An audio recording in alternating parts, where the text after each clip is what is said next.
Hey, what's up, guys? Welcome to the channel. This is going to be my post-fight for UFC Vegas 36. The main event was Darren Till versus Derek Brunson, a very important middleweight fight. And it was an absolutely amazing main event. It was super relevant in the division. It was a very important fight for both guys. I was very excited for it. I predicted Derek Brunson by third round TKO in my prediction video. Derek Brunson pulls off the third round rear naked choke. He wins by submission over Darren Till. And I think a lot of people are surprised about this, but I'm not. I mean, Darren Till, and I talked about it in my prediction video, Darren Till has not had a lot of high quality opponents. And when he has won by split decision. And Derek Brunson, people like to call him a gatekeeper. I've called him for a while now the championship keeper because you have to beat Derek Brunson to go on towards the middleweight title. Robert Whitaker beat him. Israel Adesanya beat him. And there's many of times that the UFC has had a guy they want to send towards a title shot, and they match him up with Brunson, and Brunson has sent them back, whether it be Edmund Shabazian and now Darren Till. Derek Brunson is a great middleweight fighter. He's limited with his skill set, but he showed tonight that he is a legitimate top five middleweight. As far as the way the fight played out, it played out, pretty much how I expected it to play out. I expected more of a TKO, obviously, by my prediction, but a submission. Derek Brunson, great rear naked choke. The first round is exactly what we all thought. Darren Till throwing his patented 1-2, looking to, hurt Derek Brunson. Derek Brunson, and I talked about this in my prediction video as well, is very sloppy trying to close the distance on opponents, and that's what gets him into trouble. And then when he's trying to set up the takedown, sometimes he'll get very sloppy on the feet, lunging forward, just trying to close the distance and throws wild winging strikes to really get in on the takedown. And he was doing it in this fight. And in the first round, I think it was maybe 30 seconds in or so, he did that. He landed like an uppercut. He was clipped by Till a couple times with some 1-2s, shoots in on the double leg, gets Darren Till down to the center of the cage with absolute ease. Darren Till showed no resistance. And I feel like in the UFC, at least in recent history, we have not seen Darren Till's takedown defense really test it all that much. And, we've seen in the Tyron Woodley fight, he had no ability to get up. He got submitted, but at the same time, he was rocked badly. Woodley has nasty power, so you can't really look at that instance and say Darren Till's terrible on the ground or anything like that. But once Derek Brunson got Till down, Till had no answer. He almost looked like Kevin Holland. He didn't try to get his feet on the hips. He just locked his hands down around Derek Brunson's back, prayed for no ground and pound, and was waiting for the referee to stand him up. And Derek Brunson let loose some nasty, brutal ground and pound. At one point, Herb Dean was looking at it. It was very close to being a stoppage. Derek Brunson was just letting loose with ground and pound. And Darren Till just had no answer for it. He didn't try to get up. He didn't try to escape. His best, maneuver on the ground was to lock his hands around him, try to break the posture of Brunson, and hope the referee stands him up. And until late in the round, Brunson, I think, knew the time left in the first round, and he started to get really crazy with the ground and pound. And that's when eventually Till was able to find his way back to his feet, and he really didn't do nothing towards the end of the first round. Then the second round, I thought as the fight went on, Darren Till might be able to find some more success because Brunson tends to get tired. The takedowns come a little bit more sloppy than they already are. The distance management isn't very good. He lunges in. He can get clipped. And Darren Till started to land that 1-2. And sure enough, Derek Brunson again shoots in on the takedown, gets him down, controls him for 99% of the second round. Just, again, more ground and pound. Not as much as that first round. And also, I forgot to mention, at the end of the first round, Darren Till's right eye was absolutely destroyed. I thought the longer the fight went on, there was a potential that eye could stop the fight because it was absolutely nasty. Derek Brunson worked some more ground and pound in the second round. Again, Darren Till had no answer on the ground, no ability to get up, no ability to, change position. Derek Brunson did whatever he wanted to do to Darren Till in this fight on the ground. At some point, Derek Brunson even trapped the arm of Darren Till in a crucifix type position, was landing some ground and pound. Those positions didn't last for too long. The round ends. I think Darren Till got back to the feet just because Brunson got wild with like 15, 20 seconds left in the second round. Then the third round came out, and I'm thinking, Darren Till looks, I mean, not Darren Till, Derek Brunson looks like he's breathing heavy. He looks like he's starting to get tired. He's been doing the majority of the work in the fight. Darren Till's just been absorbing damage up until this point. And I thought if, there was ever a turning point, it was now for Darren Till. And sure enough, and this is what's made the fight so great, Darren Till starts landing on Brunson. And it looks like he clips him and he looks like he hurts him. And Brunson kind of takes a step back. And then Darren Till starts to rush forward. He lands another one, too. Derek Brunson immediately ducks under, takes Till down again. And this time he ends up right in full mount, starts just teeing off on Darren Till. Eventually, Darren Till then gives up his back. And that, the story from there. Rear naked choke for Derek Brunson. I believe he could have TKO'd him at this point. I don't think Darren Till had any ability to get Brunson off his back, had any ability to get out of the full mount. I think Derek Brunson could have finished him any way he chose, but he chose the rear naked choke. I guess he wanted a submission. And this was a great performance for Derek Brunson because a lot of people are very high on Till, whether deserved or not deserved. People are high on Till. And Till, if he won this fight against Brunson, I think he was probably fighting the winner of Israel Adesanya versus Robert Whittaker. Most likely, obviously, if Adesanya beat Whittaker in the rematch, that was probably going to happen. Adesanya's been calling out Till for a while. Till's a big name, and the stylistic matchup of the two strikers, it would have been fun. The fans would have wanted it. Till has a big following. Adesanya's got a big following. So this was a must-win for Till. And now Till's in kind of a tricky spot because I talked about it in my previous videos. There was a chance that Darren Till could be on like a 5 or 6 fight losing streak if some split decisions don't go his way. And now, he gets destroyed by Derek Brunson, who I believe is like number 5 in the division right now. And it's like, where does he go from there? Does he go to fight maybe a Kelvin Gastelum, who just recently lost himself against Jared Cannonier? I don't know who he goes and fights. Jack Hermanson is another matchup that someone suggested in the live stream. By the way, guys, if you join me for my live fight stream, I appreciate you very much. But Jack Hermanson's another bad matchup for Till if he gets him down. One thing I did want to mention that I didn't say, already, because sometimes I make these videos and then I forget. Oh, no, I forgot to say that. As the fight went on, Darren Till's takedown defense looked much improved. He stuffed some takedowns in the second round. He stuffed some takedowns in the third round, I believe. And the takedown defense looked good. But we know with Brunson, as the fight goes on, his takedowns become sloppier and sloppier. So, take it for what you will. The takedown defense looked decent by Darren Till. You can't say the jiu-jitsu off his back, atrocious. Wasn't able to do anything at any point in time. But the takedown defense was decent. I know Brunson got him down 3 out of 3 rounds, but still he did shrug off some takedowns and he landed some decent clinch like elbows. But I don't know where Darren Till goes from here. Maybe he fights a Kelvin Gastelum. Maybe he fights a Jack Hermanson. Maybe he fights a Kevin Holland. Kevin Holland has a fight coming up. If he wins, I think that'd be a fun matchup. They're similar styles. They're both strikers. They're both terrible at grappling. But Derek Brunson, how can you deny the guy? He's on a 5-fight win streak now.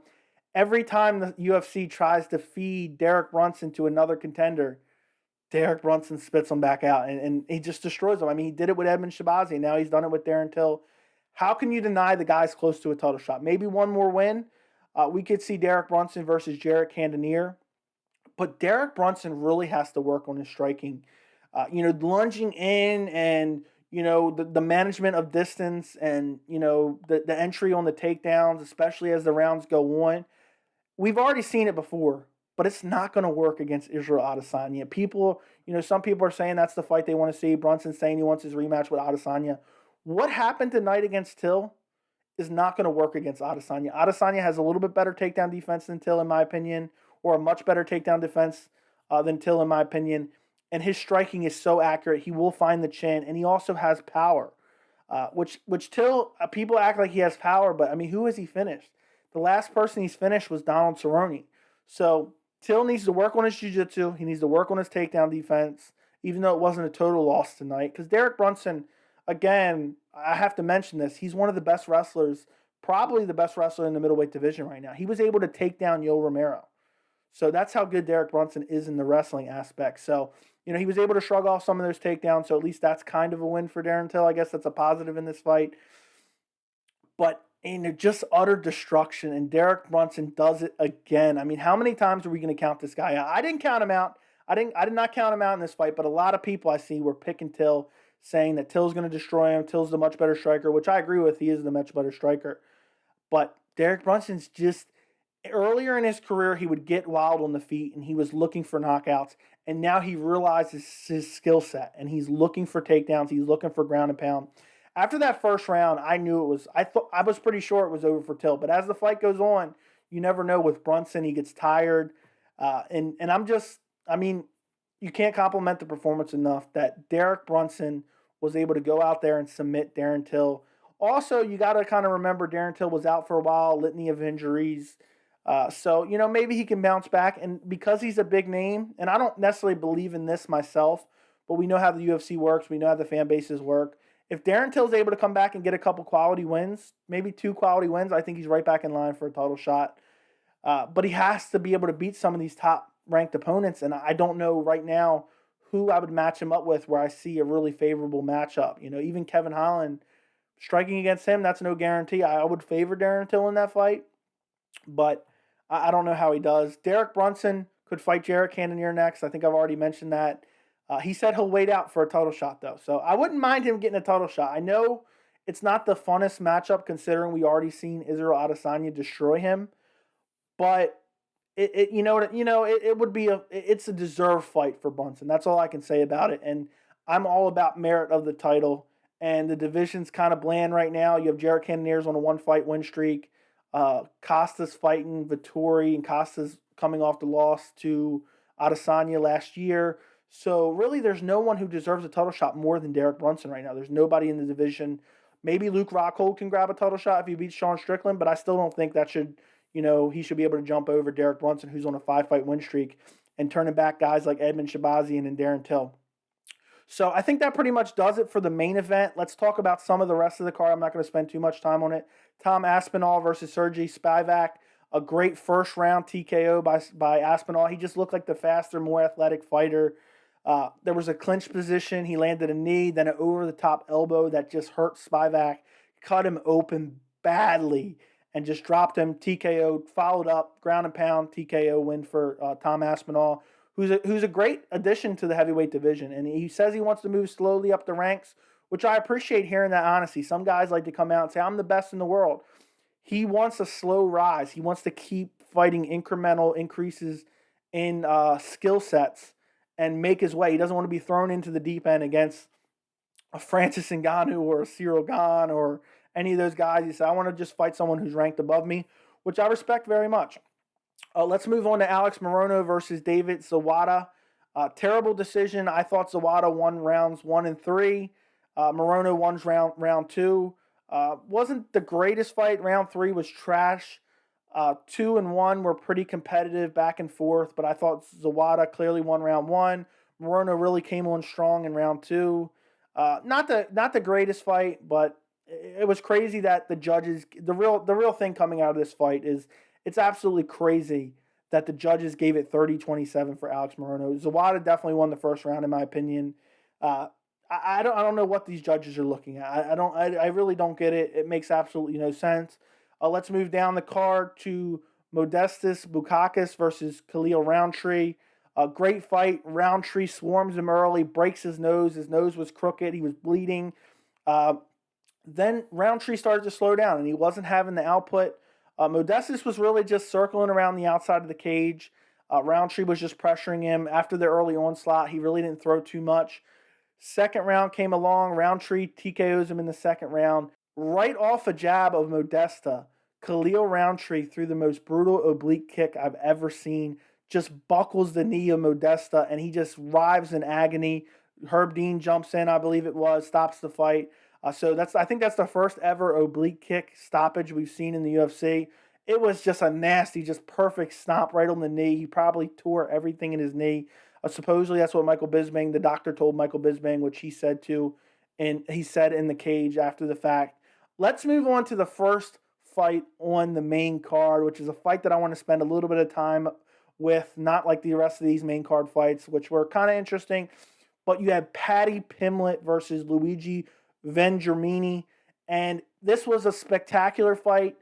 This was an amazing fight. I know that both these guys right now are unproven at lightweight, But Paddy Pimblett came in with a lot of hype behind him. And sometimes these hype trains get ended before they even get started. Luigi came out in that first round and he was really looking for heavy punches. He lands on Paddy Pimblett, hurts him badly, looks for the finish, but it really wasn't there. Paddy Pimblett recovers, is striking, throwing heavy leg kicks, eventually clips Luigi, hurts him badly. And this is what I love about Paddy Pimblett. There's some guys that will hurt a fighter and then they won't look for the finish. And it's disturbing. And the second Paddy Pimblett hurt him, he immediately started looking for the finish. And I said, and I'm not talking about the skill level here, I'm just talking about the mindset. Paddy Pimblett looked like Dustin Poirier or Max Holloway in there with the finish. The second he hurt Luigi, he went in for the kill. And, he just swarmed him, nasty strikes, eventually just drops him, sleeps him. Referee steps in. And Paddy Pimblett comes in with a lot of hype behind him. And the fact that he was able to show that he could weather the storm, face adversity, and then come back and get a finish in the very same round is very impressive. I feel like his footwork needs some work. His head movement needs some work. He's got his chin sticking out in the air, right there to be clipped. But I like what I saw tonight. And as long as we can see a slow progression throughout his career, it's not like he's going to take a massive step up in competition next. Get him a couple more fights under his belt in the UFC. Then we might be able to see him fight some ranked competition. I'm very interested to see how he does. But we got to take a slow progression. Maybe 1-2 more fights. If he wins those impressively, then we can see, him fight some of that some of those top 15 lightweights. And the lightweight division is so nasty. So he's got his work cut out for him. I'm very happy to see him win this fight through his striking. From most of the stuff that I watched coming into this fight, a lot of his, game is grappling, submission heavy. And for him to come out and knock a guy out in his UFC debut, I don't think he could have asked for a better result in this fight. Luigi Vendramini really came out to fight, and Paddy Pimblett really came out to fight. I really enjoyed this fight. I think that pretty much does it for this post-fight show. Thank you guys so much for watching. Don't forget to like the video, and I will see you in the next video.